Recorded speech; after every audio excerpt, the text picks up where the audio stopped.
किताब मुकद्दस में से लूका की इंजील के 13वें बाब की तिलावत। उस वक्त पास लोग हाजिर थे जिन्होंने उसे उन गलियों की खबर दी जिनका खून पिलातुस ने उनके ज़बीहों के साथ मिलाया था। उसने जवाब में उनसे कहा कि इन गलियों ने जो ऐसा दुख पाया, क्या वो इसलिए तुम्हारी दानिश में और सब गलियों से ज़्यादा गुनहगार थे? मैं तुमसे कहता हूँ कि नहीं, बल्कि अगर तुम तौबा ना करोगे तो सब इसी तरह हलाक होगे। या क्या वो 18 आदमी जिन पर शैलौक का बुर्ज गिरा और दबकर मर गए तुम्हारी दानिश में यरूशलेम के और सब रहने वालों से ज्यादा कसूरवार थे? मैं तुमसे कहता हूं कि नहीं, बल्कि अगर तुम तौबा ना करोगे तो सब इसी तरह हलाक होगे। फिर उसने ये तमसील कही कि किसी के ताकिस्तान में एक अंजीर का दरख्त लगा हुआ था। उसमें फल ढूंढने आया और ना पाया। इस पर उसने बागबान से कहा कि देख, 3 वर्ष से मैं इस अंजीर के दरख्त में फल ढूंढने आता हूँ और नहीं पाता, इसे काट डाल, ये जमीन को भी क्यों रोके रहे? उसने जवाब में उससे कहा, अय खुदावंद, इस साल तू और भी उसे रहने दे ताकि मैं उसके गिर्द थाला खोदूं और खाद डालूं। अगर आगे को फला तो खैर, नहीं तो उसके बाद काट डालना। फिर वो सब्बत के दिन किसी इबादत खाने में तालीम देता था, और देखो, एक औरत थी जिसको 18 वर्ष से किसी बदरू के बायस कमजोरी थी। वो कुबड़ी हो गई थी और किसी तरह सीधी न हो सकती थी। यीशु ने उसे देखकर पास बुलाया और उससे कहा, ऐ औरत, तू अपनी कमजोरी से छूट गई। और उसने उस पर हाथ रखे, उसी दम वो सीधी हो गई और खुदा की तमजीद करने लगी। इबादत खाने का सरदार इसलिए कि यीशु ने सब्बत के दिन शिफा बख्शी खफा होकर लोगों से कहने लगा, 6 दिन हैं जिनमें काम करना चाहिए, बस उन्हीं में आकर शिफा पाओ, ना कि सब्बत के दिन। खुदावंद ने उसके जवाब में कहा कि ऐ रियाकारो, क्या हर एक तुम में से सब्बत के दिन अपने बैल या गधे को थान से खोलकर पानी पिलाने नहीं ले जाता?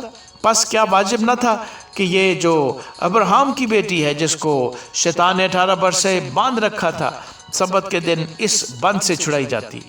जब उसने ये बातें कहीं तो उसके सब मुखालिफ शर्मिंदा हुए और सारी भीड़ उन आलीशान कामों से जो उससे होते थे खुश हुई। बस वो कहने लगा, खुदा की बादशाही किसकी मानद है? मैं उसको किससे तशबीह दूं? वो राई के दाने की मानद है जिसको एक आदमी ने लेकर अपने बाग में डाल दिया। वो उगकर बड़ा दरख्त हो गया और हवा के परिंदों ने उसकी डालियों पर बसेरा किया। उसने फिर कहा, मैं खुदा की बादशाही को किससे तशबीह दूं? वो खमीर की मानद है जिसे एक औरत ने लेकर 3 पैमाना आटे में मिलाया और होते होते सब खमीर हो गया। वो शहर शहर और गांव गांव तालीम देता हुआ यरूशलेम का सफर कर रहा था, और किसी शख्स ने उससे पूछा कि ऐ खुदावंद, क्या नजात पाने वाले थोड़े हैं?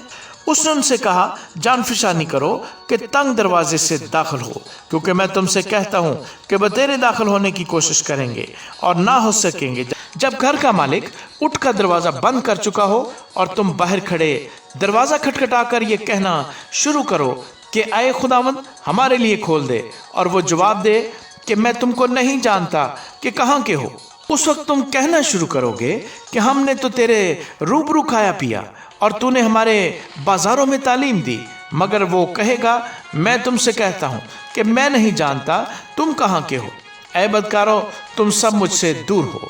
वहाँ रोना और दांत पीसना होगा जब तुम अब्राहम और इसहाक और याकूब और सब नबियों को खुदा की बादशाही में शामिल और अपने आप को बाहर निकाला हुआ देखोगे, और पूर्व पश्चिम उत्तर दक्कन से लोग आकर खुदा की बादशाही की ज़ियाफत में शरीक होंगे। और देखो, बाज आखिर ऐसे हैं जो अव्वल होंगे और बाज अव्वल हैं जो आखिर होंगे।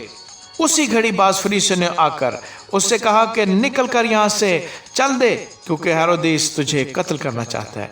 उसने उनसे कहा कि जाकर उस लोमड़ी से कह दो कि देख, मैं आज और कल बदरूहों को निकालता और शिफा बख्शने का काम अंजाम देता रहूँगा और 30 दिन कमाल को पहुँचूँगा। मगर मुझे आज और कल और परसों अपनी राह पर चलना ज़रूर है, क्योंकि मुमकिन नहीं कि नबी यरूशलेम से बाहर हलाक हो। ऐ यरूशलेम, ऐ यरूशलेम, तू जो नबियों को कत्ल करती है और जो तेरे पास भेजे गए उनको संसार करती है, कितनी ही बार मैंने चाहा कि जिस तरह मुर्गी अपने बच्चों को परों तले जमा कर लेती है, उसी तरह मैं भी तेरे बच्चों को जमा कर लूं, मगर तुमने न चाहा। देखो, तुम्हारा घर तुम्हारे ही लिए छोड़ा जाता है, और मैं तुमसे कहता हूं कि मुझको उस वक्त तक हरगिज़ न देखोगे जब तक न कहोगे कि मुबारक है वो जो खुदावंद के नाम से आता है। آمین۔